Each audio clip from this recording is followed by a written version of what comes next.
Di Bali, seorang ibu tega meracuni anaknya hingga tewas. Pelaku yang juga berupaya bunuh diri ini selamat dan kondisinya hingga kini masih kritis.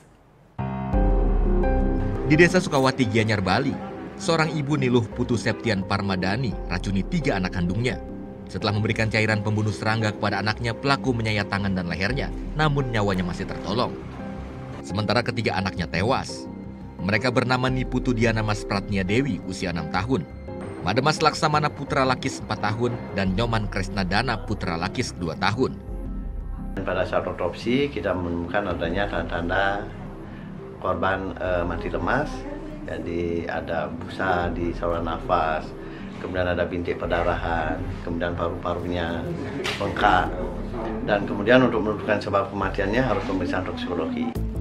Dari hasil otopsi, pada tubuh ketiga bocah juga ditemukan luka memar akibat benda tumpul.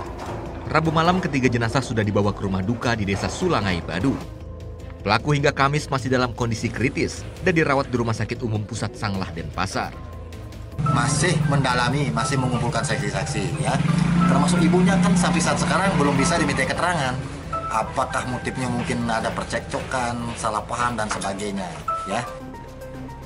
Pembunuhan terhadap 3 anak serta upaya bunuh diri ini terjadi Rabu 21 Februari lalu. Saat itu pelaku dan 3 anaknya berkunjung ke rumah ibunya di Banjar Lapak, Sukawati. Tim Liputan melaporkan untuk NET.